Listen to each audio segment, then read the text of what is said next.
नमस्ते दोस्तों, मेरा नाम रजनीश और फिट आईटीआई के इस अगले सीरीज ऑब्जेक्टिव सीरीज में आप सभी का स्वागत है। और आज हम करेंगे चिनाई एवं उस चिनाई सामग्री के औजार से रिलेटेड कुछ ऑब्जेक्टिव सवाल। तो ठीक है, शुरू करने से पहले हम जान लें, ये प्लम्बर ट्रेड थ्योरी की ऑब्जेक्टिव क्लास है और पूरी थ्योरी की क्लासेस आपके प्लेलिस्ट में पड़ी हुई हैं। प्लेलिस्ट का लिंक ऐप में जो फिट आईटीआई का ऐप है आप इंस्टॉल करें और उसके प्लेलिस्ट में पड़ी हुई है। और बहुत ही नॉमिनल फी पर, जो कि 399 फी है, ये बहुत ज़्यादा नहीं है। 1 साल के लिए ये वैलिड रहेगा। और जैसा कि मैं आपको एक छोटा सा कैलकुलेशन बता दूं, अगर आप 2 समोसे 1 रसगुल्ले डेली खाते हैं तो उसकी कीमत 20 रुपये आती है और 1 महीने की खर्चे आपके 20 रुपये के हिसाब से 600 रुपये होते हैं। और हमने बच्चों के लिए बहुत ही कम फी रखी है, मात्र 400 रुपये। ये उसके लिए है ताकि मैनेजमेंट जो आपके लिए तैयारियां बनाता है, पीपीटी बनाने में खर्च होते हैं और भी चीजें, कुछ काम चलते रहते हैं, तो उन सब खर्चे के लिए इतना न लिया जाए तो फिर आपकी तैयारी बहुत औने पौने हो जाएंगी, आगे पीछे हो जाएंगी। तो वो सब चीजें ना हो पाए, बच्चों को क्वालिटी मटेरियल मिल पाए, इसलिए थोड़ी सी फीस रखी जाती है। फीस रखने से ये भी होता है कि सीरियस बच्चे होते हैं जो वही पढ़ते हैं और तैयारी में लगे रहते हैं और वो रिजल्ट देते हैं। तो इस फी में आपको 1 साल के लिए थ्योरी क्लासेज मिलेंगी, वीडियो क्लासेज, ऑब्जेक्टिव के पीडीएफ मिलेंगे और 5 टेस्ट सीरीज तो मिलेंगे ही। इसके अलावा हम ऑब्जेक्टिव आपका करवाएंगे और जितने भी प्रीवियस ईयर पेपर हैं वो भी करवाए जाएंगे। और जब तक एग्जाम अभी इस साल के दौरान हो जाता है उसको भी करवाया जाएगा। तो ठीक है, अब हम शुरू करते हैं आगे। तो रेडी हैं? ठीक।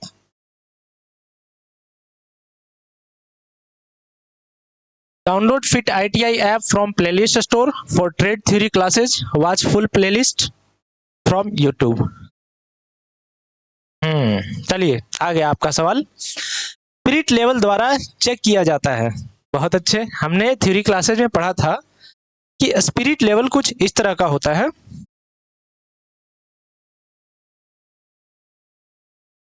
इसमें एक बबल, ऐसे बबल छोड़ा हुआ रहता है और इसमें लिक्विड भरा रहता है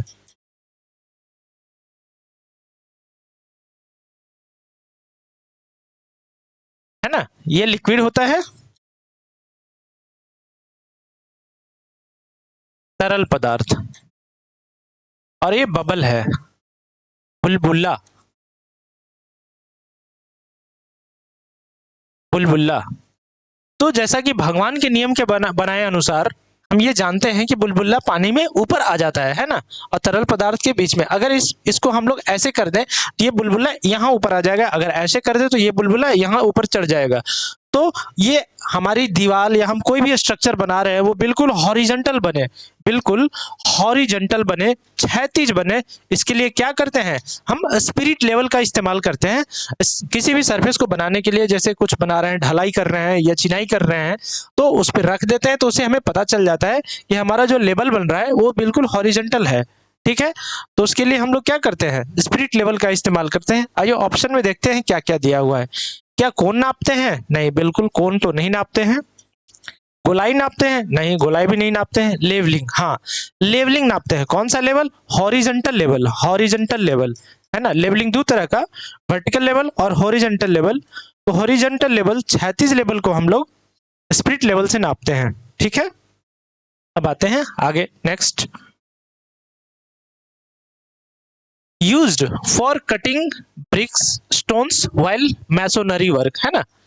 मैसोनरी वर्क के दौरान ईंटों को काटने के लिए, स्टोन को काटने के लिए क्या प्रयोग में लाया जाता है? चिनाई करते समय, चिनाई चिनाई करते समय ईंटों पत्थरों को काटने के लिए प्रयोग करते हैं। तो आपके ऑप्शन है कन्नी। कन्नी क्या होता है बच्चों? कन्नी, कन्नी कुछ इस तरह का होता है, इसका इंग्लिश होता है ट्रॉवेल। हाँ ठीक है। और इसमें ऐसे, और इसमें एक हैंडल लगा होता है ऐसे, यहाँ ये हैंडल है ना? यहाँ आदमी पकड़ता है और ये काम करता है। इस पे मसाला को उठाने, मसाला को फैलाने के काम में आता है कन्नी। साहुल क्या होता है? साहुल कुछ इस तरह का होता है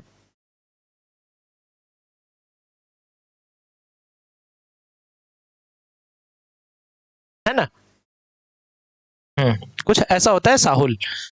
तो साहुल का इस्तेमाल वहां करते हैं जब हम दीवार को खड़ा कर रहे हैं या ढलाई को खड़ा कर रहे हैं या कॉलम को बना रहे हैं, तो हमारा वर्टिकल वर्टिकल मिस ना हो जाए, एकदम 90 डिग्री मिस ना हो जाए, मतलब थोड़ा तिरछा या इधर उधर लहराने ना लगे, दीवार हमारा बिल्कुल सीधा रहे, इसके लिए हम लोग साहुल का इस्तेमाल करते हैं, है ना। बसुली का क्या इस्तेमाल करते हैं? बसुली एक हथौड़े की तरह होता है, जिसका एक एंड तो हथौड़ा जैसा रहता है लेकिन दूसरा एंड शार्प रहता है।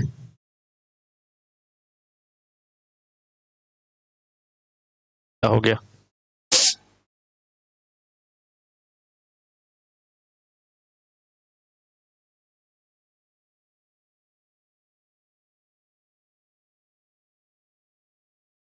हम्म, कुछ इस तरह से होता है बसुली में, एक एंड हथौड़े की तरह रहता है, दूसरा एंड शार्प होता है। इस शार्प एंड से क्या करते हैं कि जो भी हम काम करने के दौरान कुछ अलग साइज का ब्रिक चाहिए या अलग साइज का ईंट चाहिए, पत्थर चाहिए, तो उसको तोड़ के वहीं से हम लोग डिजाइन कर लेते हैं। ठीक है, ये हम बसुली जान गए, बसुली ये हो गया, साहुल ये हो गया, कन्नी ये हो गया, और स्पिरिट लेवल क्या हो गया? हम लोग वो अभी हमने पढ़ा कि स्पिरिट लेवल से हम लोग हॉरिजॉन्टल नापते हैं। तो चिनाई करते समय पत्थरों को काटने के लिए क्या प्रयोग किया जाता है? बसुली का प्रयोग किया जाता है। ठीक है, ये आपका नहीं होगा। ठीक है, आगे सवाल है, what is used for digging foundation या फ्लोर? नींव या फर्श की कुटाई करते समय क्या प्रयोग में लाते हैं, क्या प्रयोग किया जाता है? तो आइए इन चारों ऑप्शन को देखते हैं, चारों कहां कहां इस्तेमाल किया जाता है। तो हैमर, हैमर इंग्लिश में हैमर, हिंदी में भी हैमर लिखा है, इसका हिंदी नाम होता है हथौड़ा। हथौड़ा, हथौड़ा का इस्तेमाल कांटी ठोकने में, ईंटे को तोड़ने में, या अलग अलग जहां पे फोर्स लगाकर हमें ठोकने के काम में आता है। तसला का काम बिल्डिंग मटेरियल को ढोने के काम में आते हैं, जैसे बिल्डिंग मटेरियल में बालू हो गया, ईंट हो गया, सीमेंट हो गया, गिट्टी हो गया, इनको ढोने के काम में तसला को लाएंगे। टोकरी भी कुछ इसी काम में लाते हैं तसले के। तो ये जो झुरमुट है आपका, क्लैंप, क्लम्प, झुरमुट कुछ इस तरह का होता है। ये एक लंबा सा डंडा होता है और इसमें कुछ वजनी, एक कम से कम 1 किलो वेट का ये होता है, और इसका उपयोग करते हैं जैसे फर्श जब बनाते हैं तो मिट्टी की भराई होती है, उसके ऊपर से ईंटे की रोड़ी, ईंटे के टुकड़े बराबर से बिछा दिए जाते हैं और उनको कंपैक्शन किया जाता है, उनकी कुटाई की जाती है। तो कुटाई के लिए झुरमुट का प्रयोग किया जाता है। एक आदमी उसको उठा उठा के ऐसे ऐसे अलग अलग जगहों पे कॉम्पैक्ट करते रहता है। ठीक है, उसी को झुरमुट बोल रहा है। तो नींव या फर्श की कुटाई करने के लिए झुरमुट का प्रयोग किया जाता है। ठीक है, how many kilograms, how many kilograms of hammer do masonry usually do use? राजमिस्त्री प्रायः कितने किलोग्राम भार के हैमर का प्रयोग करते हैं? तो अभी हमने जाना कि कम से कम 1 किलो का होता है, और ज्यादा से ज्यादा तो कितना भी डाल सकते हैं, लेकिन इतना ज्यादा नहीं डाल देंगे कि बहुत ज्यादा भार पड़े, आदमी करते करते थक जाए, क्योंकि दिन भर आदमी को काम करना है। और उसको इस तरह से डिजाइन किया जाता है कि एक औसत दर्जे का मिस्त्री जो आदमी हर तरह का काम कर सके, तो वो एक 1 किलोग्राम का होता है वो। ठीक है, hole is made by fitting blank in the drilling machine. Drilling machine में खाली स्थान फिट करके होल बनाया जाता है। तो आइए इन चारों ऑप्शन को देखते हैं। टैप क्या है? टैप तो पानी निकालने वाली टोटी है, पानी वाली टोटी। पत्थर तो जान ही रहे हैं। फाइल, फाइल के बारे में जानिए। फाइल का देसी नाम रेती है। रेती से क्या करते हैं? रेती से हम लोग एज को शार्प करते हैं, शार्प एज बनाते हैं,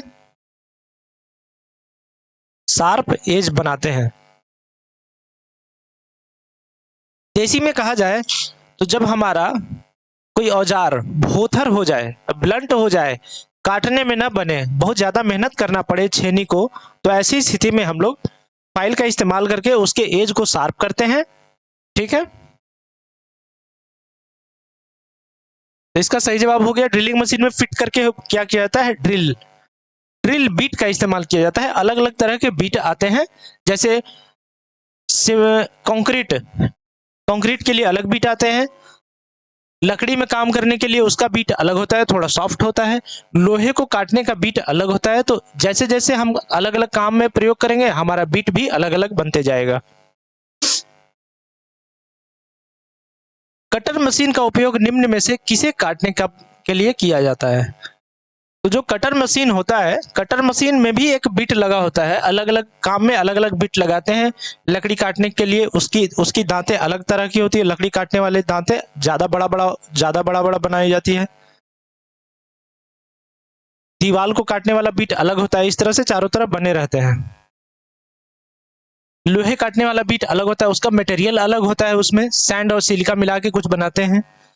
तो सब कटर मशीन में ही लगाए जाते हैं। सवाल क्या पूछ रहा है? कटर मशीन का उपयोग निम्न में से किसे काटने के लिए किया जाता है? तो मशीन में तो जो बीट लगा देंगे वो कट जाएगा। तो इसमें ईंट को भी काटते हैं, पत्थर को भी काटते हैं, आरसीसी को भी काटते हैं और ये सभी काटते हैं।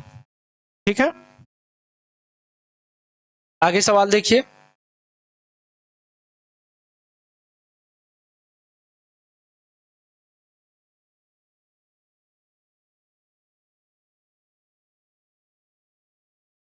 What should we use to keep the blade या cutter cool while working with marble cutter machine?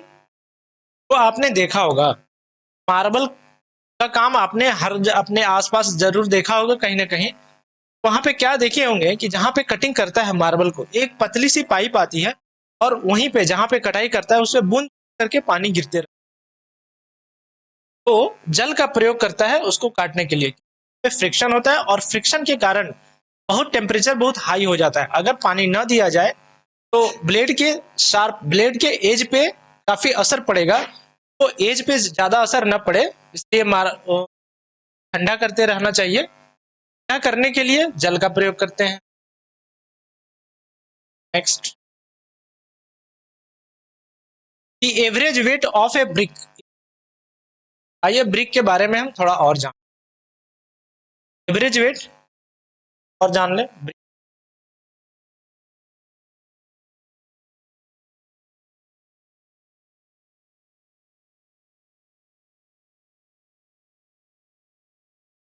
यहाँ पे आपका एक डिप्रेशन पाया जाता है जिसमें ब्रांडिंग होती है। 1 mm डाउन होता है। ये आपका, चलिए पहले साइज देख लें। 19 और स्टैंडर्ड डायमेंशन क्या होगा ईंट का? स्टैंडर्ड डायमेंशन, मानक डायमेंशन 19 × 9 × 9 सेंटीमीटर। ये आपका स्टैंडर्ड डायमेंशन होता है। स्टैंडर्ड वेट कितना माना जाता है? स्टैंडर्ड वेट 2.5 kg से 3 kg तक इसका वेट माना जाता है। सवाल पूछ रहा है average weight of brick is 2.5 से 3 kg। ऑप्शन में क्या है? 2 kg, 4 kg, 3 से 3.5। हाँ, ये ऑप्शन हमारा ले लेगा। 2 kg कुछ कम हो जा रहा है, 4 kg ज्यादा है। आपका यही ऑप्शन होगा। ईंट का औसत भार क्या होगा? ईंट में थोड़ा और जान लीजिए। इस फेस को स्ट्रेचर फेस बोलते हैं, स्ट्रेचर, और इस फेस को हेडर फेस बोलते हैं। ये आपको आगे आएगा हेडर फेस। ठीक है,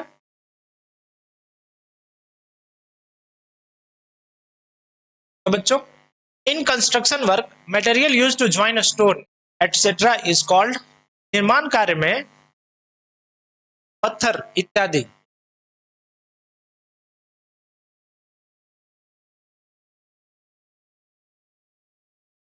ईंट या पत्थर इत्यादि को आपस में जोड़ने वाली सामग्री को कहते हैं। तो ईंट और पत्थर को हम एकदम पुराने जमाने से आ रहे हैं। तो पहले जमाने में क्या होता था?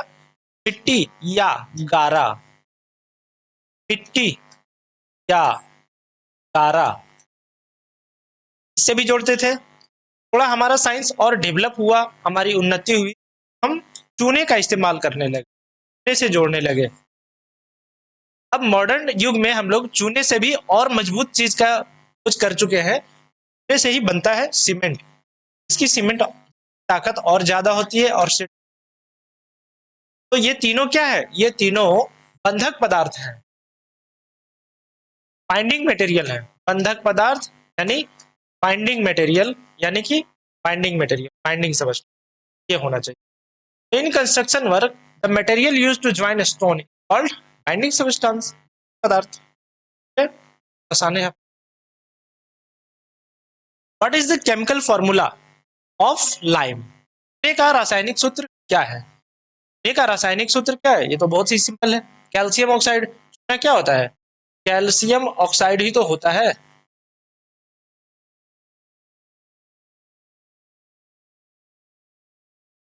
कैल्शियम ऑक्साइड ये होगा आपका, ठीक है।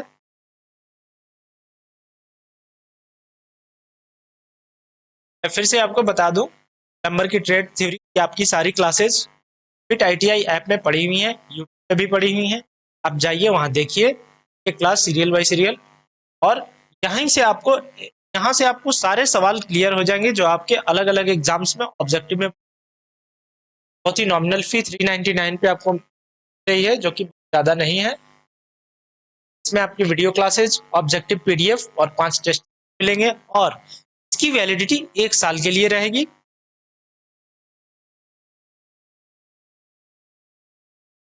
अनबूझा चूना पदार्थ क्या है? चूना एक पदार्थ है, अनबूझा चूना एक पदार्थ है। Quick lime is the substance. आइए क्विक लाइम के बारे में जानते हैं, है ना। चूना पत्थर को अगर हम चूना पत्थर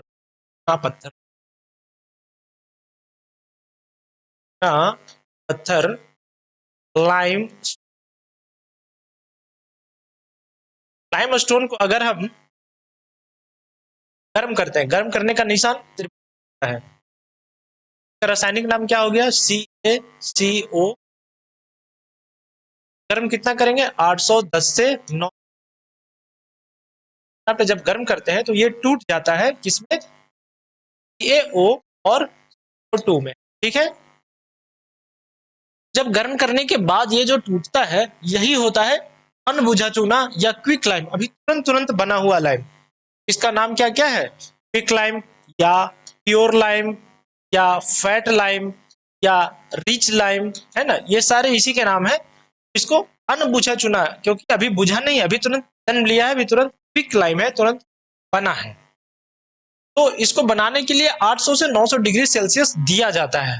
अब थोड़ा और जान लीजिए इसके बारे में। जब इसमें पानी डालते हैं, इसका काम लेने के लिए इसको बुझाना पड़ता है, पानी डालना पड़ता है। कहते हैं बुझाने की प्रक्रिया, चूने को बुझाया जाता है, तो इंग्लिश में कहते हैं Slaking process. SLAKING, Slaking. Slaking मतलब चूने पर पानी डाल के चूने को बुझाना, है ना। चूने को जब बुझाया जाता है तो पानी में बहुत ज्यादा टेम्परेचर, जैसे कि हमने 800 से 900 डिग्री सेल्सियस किया है बनाने के लिए, नहीं टेम्परेचर उसमें से फिर से निकलने लगता है। तो जैसे ही आप एकदम क्विक लाइम को लाएंगे और पानी में डालेंगे तो एकदम पानी में खदखद खदखद खदखद करके आवाज आने लगेगी, बबल्स आने लगेंगे, ऐसा लगेगा कि जैसे पानी खौल रहा है। तो टेम्परेचर बढ़ने लगता है ना। और टेम्परेचर बढ़ने के साथ साथ ये जो चूना है ये अपने आयतन का 2 से 2.5 गुना या 3 गुना तक फैलता है, 3 गुना तक फैलता है। एक ऑप्शन आएगा तो 2.5 गुना मारिएगा, आसपास आप अपना ऑप्शन। अनबुझा चूना एक पदार्थ है, कैसा पदार्थ है? सवाल पूछा, अनबुझा चूना एक पदार्थ है।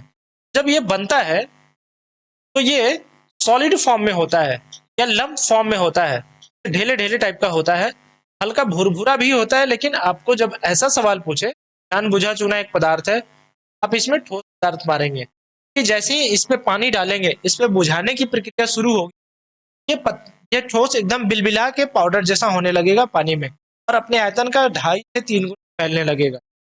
तो सही जवाब क्या हो जाएगा? अनबुझा चूना एक पदार्थ है, सॉलिड पदार्थ है। चूना बुझाते समय यह अपने आयतन का कितना गुना देगा? अभी हमने बताया और अभी आ भी गया। तो ये 2 से 3 गुना, क्योंकि 2.5 इसके बीच में आता है, 3 से 4 कुछ ज्यादा हो जाएगा, 1 से 2 कम हो जाएगा। सही जवाब है, ठीक है। शुद्ध चूना हमने जो बनाया था वही है शुद्ध चूना। है ना, CaO, अथवा फैट लाइम, या फैट लाइम अभी हमने बताया ना, इसका नाम है रिच लाइम या फैट लाइम या क्विक लाइम, लाइम या प्योर लाइम, सब इसी के नाम है ना, अथवा fat lime, lime lime lime में पानी डालने से उसका तापमान क्या होता है, अभी हमने जाना 110 डिग्री सेल्सियस पे वो तो बना है, तो उतना ही टेम्परेचर धीरे धीरे फिर से निकालने लगता है। जब उसमें पानी डालेंगे तो पानी गर्म हो जाता है, तब तापमान बढ़ने लगेगा। When the pure lime or water is poured into the fat lime, its temperature is increasing। देखिए कुछ केमिस्ट्री का पार्ट यहाँ पे आ गया। CaOH whole two, CaOH whole two plus CO2 बराबर CO प्लस ये आपका H2, तब जाके आपका रिएक्शन बैक, और ऐसा होता भी है। जब कैल्शियम हाइड्रोक्साइड पे, जब कैल्शियम हाइड्रोक्साइड पे एक एक्सपेरिमेंट भी होता है, जैसे चूने में पानी हम डाल देते हैं, पानी में चूना डाल दिए, ठीक है, तो धीरे धीरे रिएक्शन करके वो OH हॉल टू बन जाएगा और CO2 बन जाएगा। अब क्या इसके लिए जब हम ऐसे हो जाएगा तो नीचे आपका जो बर्तन के पेंदी में आपका ये धीरे धीरे धीरे धीरे धीरे प्रेसिपिटेट होने लगेगा। प्रेसिपिटेट होने, प्रेसिपिटेट का मतलब होता है कि धीरे धीरे तली में बैठ जाना। ये CO3 आपका नीचे बैठ जाएगा और H2 आपका पानी ऊपर तैरने लगेगा। कब करते हैं इस एक्सपेरिमेंट में, एक दूध की तरह होता है, ये मिला हुआ होता है। इसमें जब CO2 डालते हैं, अब CO2 कहाँ से डालेंगे, CO2 बहुत आसान जगह से डालें। हम ऑक्सीजन लेते हैं, हम पूरा एयर लेते हैं, लेकिन हमारा फेफड़ा ऑक्सीजन को ही एब्जॉर्ब करता है। जब डालते हैं हमारे मुंह से और नाक से CO2 निकलता है, तो हम एक पाइप से अगर इस विलियन में करके फेंकेंगे तो CO2 जाएगा और ये रिएक्शन करके PPT बना लेगा, संगमरमर बना लेगा या लाइम स्टोन बना लेगा और H2 अलग हो जाएगा। ठीक है, सही जवाब है।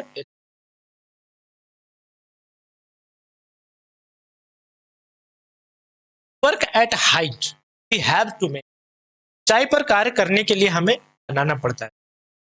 आप अपने घर गांव मोहल्ले में सब लोग देखे होंगे, थोड़ा सा भी जब ऊंचाई एक हाथ से ऊपर जब काम होने लगता है तो काम करने में दिक्कत, हम क्या बनाएंगे, मचान बनाएंगे। मसाला तो बनाएंगे ही, मसाला तो नीचे काम करेंगे तभी काम करेंगे, चारा भी नीचे हर जगह बना। मचान का इंग्लिश नाम स्कैफोल्डिंग।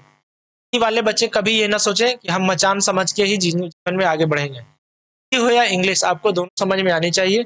स्कैफोल्डिंग आपको जानना जरूरी है, जो स्कैफोल्डिंग जानते हैं उनके मचान आपको जानना जरूरी है। आप स्कैफोल्डिंग जान रहे हैं तो आपको आम जीवन में मचान से रूबरू होना पड़ेगा, गांव में काम करना पड़ेगा। Strength of brick depends on, ईंट की प्रबलता निर्भर करती है ना, ईंट की प्रबलता मसाले की गुणवत्ता, सही बात है। मसाला जितना बढ़िया बनाएंगे हमारे ईंट की दीवार भी उतनी ज्यादा मजबूत होगी।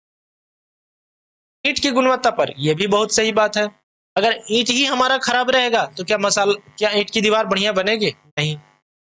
प्रयोग में किए गए बंधक के तरीके पर बहुत, अगर हम ईंट भी बहुत बढ़िया लगाए, मसाला भी बहुत बढ़िया लगाए, लेकिन उसकी तराई नहीं किए, पानी नहीं डाले, तो क्या हमारा मजबूत बनेगा, नहीं, तुरंत भक्कड़ भक्कड़ हो जाएगा। आप हाथ से भी मारेंगे तो आराम से टूट जाएगा, वो स्ट्रक्चर हिलेगा, क्रैक हो जाएगा। तो बंधक के तरीके पर भी कैसे आप यूज कर रहे हैं पर करेगा तो all of. Brick masonry structure is usually made for how thick wall? चिनाई की स्ट्रेचर प्रायः कितनी मोटी दीवार के लिए बनाई जाती है? ये स्ट्रेचर जानते हैं आप लोग ने क्लासेज में पूरे अच्छे से जाना होगा, दीवार कैसे कैसे बनाई जाती है और ईंट की दीवार में स्ट्रेचर क्या होता है, हेड के अंदर क्या होता है, इसे आप जान लीजिए। ये ईंट है, जो लंबाई वाला पोर्शन होता है ये कहलाता है स्ट्रेचर।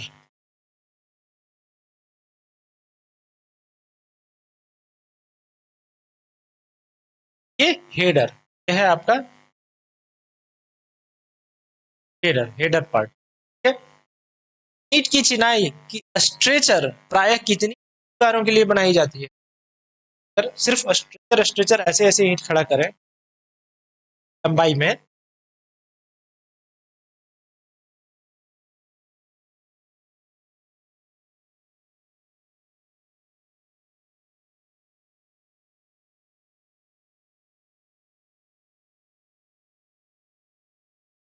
इस तरह की दीवार को आधी ईंट की दीवार कहते हैं। ये आधी ईंट की दीवार है, सिर्फ एक ये पार्टीशन वाल में आप लोग देखिएगा, सिर्फ अगर एक ईंट को ऐसे ऐसे बिछा के इसी के ऊपर फिर ऐसे काम कर रहे हैं,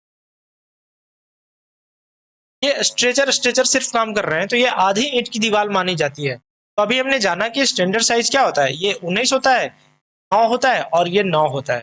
तब इधर इसकी मोटाई कह रही है, यानी कि दीवार की मोटाई तो इतनी ही होगी ना, 9। तो इसमें थोड़ा सा मसाला 5 इंच इधर 5 इंच इधर मिला के ये 10 mm की दीवार को समझा जाता है, ऐसा माना जाता है, ऐसा होता है।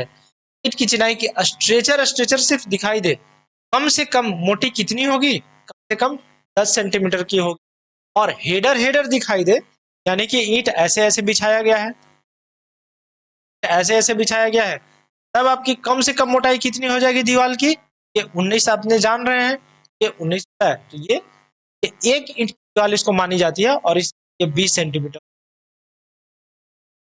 इसी तरह से अगर 1.5 इंच की दीवार है तो 20 10 30 हो जाएगा, 2 इंच की दीवार है तो 20 40 हो जाएगा। सवाल पूछ रहा है ईंट की चिनाई की स्ट्रेचर प्राय कितनी मोटी दीवारों के लिए बनाई जाती है, तो 10 सेंटीमीटर के लिए बनाई जाती है।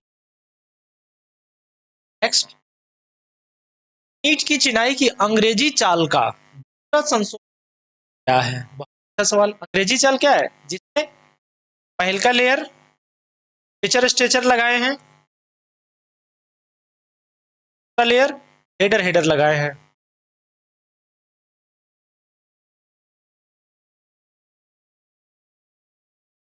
फिर तीसर का स्ट्रेचर लगाए हैं, इस तरह से हमारा दीवार चलेगा। तो इसको इंग्लिश बॉन्ड कहते हैं, इंग्लिश बॉन्ड। इसी का दूसरा नाम Dutch bond, Dutch bond bond या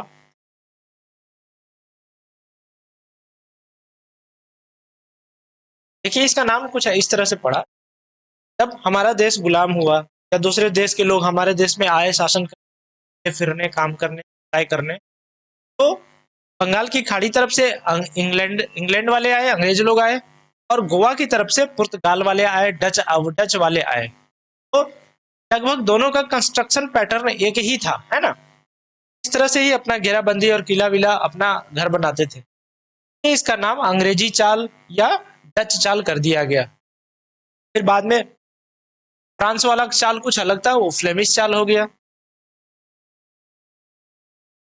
अनदर सही जवाब हो गया डच चाल। हेडर इज कॉल्ड, हेडर कहलाता है, बहुत अच्छा। आप हेडर जान रहे हैं, लेकिन सवाल में क्या लैंग्वेज में पूछ दिया, क्या बच्चा रिलेट कर पाएगा? आइए देखते हैं क्या कह रहा है। कार की फलक के अभिलंबवत लगाई जाने वाली ईंट या पत्थर, हेडर क्या है? हेडर आप जान रहे हैं, देख रहे हैं, लेकिन क्या आप लैंग्वेज में समझ पा रहे हैं? देखते हैं। ब्रिक और stone laid perpendicular to wall face. अगर वॉल का फेस ऐसे है, ये जैसे ये दीवार है, जैसे ये बोर्ड भी एक दीवार है, तो दीवार का ये फेस है, अब फेस के परपेंडिकुलर कैसे रखेंगे?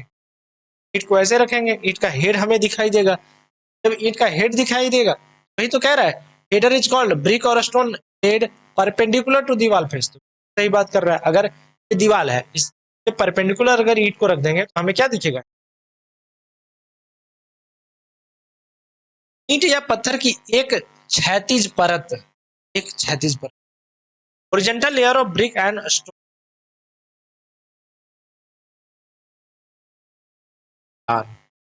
चिनाई में प्रयोग किए गए आयताकार पत्थर की प्लान, आयताकार पत्थर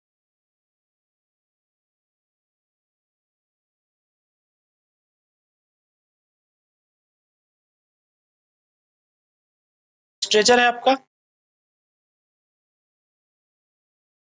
ये हेडर है, ये आपका हेडर है, ये आयताकार पत्थर की प्लान। आयताकार पत्थर तो यही हो गया, इधर से आयताकार हो गया। इस प्लान देखेंगे होगा अब परत लगाई जाने वाली ईंट या पत्थर, क्षैतिज परत नहीं हो। क्षैतिज परत का मतलब ये हो गया, ये तो ये होता है स्ट्रेचर। प्लान प्लान मतलब ऊपर से देख रहे हैं तो ये भी कुछ नहीं, में से कोई नहीं।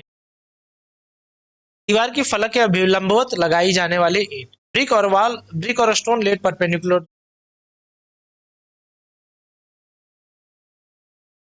मिलावा कंक्रीट का कितना आयतन घेरता है? The admixture occupies how much volume of. तो मिलावा का मतलब ये होता है, जैसे ही हम कंक्रीट बनाते हैं तो कंक्रीट में क्या क्या रहता है? कंक्रीट में हमारा रहता है cement plus sand plus aggregate plus water. में लिख दें सीमेंट, बालू, गिट्टी, गिट्टी, पानी। पानी हो गया, ठीक है। सवाल क्या कह रहा है कि मिलावा, मिलावा मिलावा कंक्रीट का कितना आयतन घेरता है। जब ये सबको मिला देते हैं तो वो एक कंक्रीट बन जाता है। और सिर्फ मिलावे की बात करें तो सैंड और एग्रीगेट को मिलावा बोलते हैं, है ना। ये कंक्रीट का 70 to 80% पार्ट होता है, 70 से 80 पार्ट ये आपका मिलावा होता है, ठीक है। अब आइए आगे देखते हैं 70 to 80। तो आपका आखिरी सवाल, ठीक है। आज की क्लास आपकी कैसी लगी कमेंट बॉक्स में बताएं। अंत में सभी बच्चे को दोस्तों को जगा दीजिए कि ऑब्जेक्टिव की क्लासेस स्टार्ट हो गई हैं, है ना। फिर से आपको एक बार रिमाइंडर आपके लिए, जो भी बच्चे अभी तक सिर्फ ऑब्जेक्टिव देख रहे हैं और परेशान हो रहे हैं, के लिए प्लम्बर की trade theory fit ITI app के प्लेलिस्ट में या यूट्यूब के प्लेलिस्ट में पड़ी हुई है, आप जाइए देख पढ़िए और फिर ऑब्जेक्टिव लगाइए। ऑब्जेक्टिव से आपकी धार चढ़ेगी, ऑब्जेक्टिव के बिना आपका कहीं सिलेक्शन नहीं होगा। ऐसा नहीं कि नहीं होगा, होगा, पर यहाँ से आपका कॉन्सेप्ट क्लियर हो जाता है, यहाँ के बाद फिर कुछ बचता नहीं है, ठीक है दोस्तों।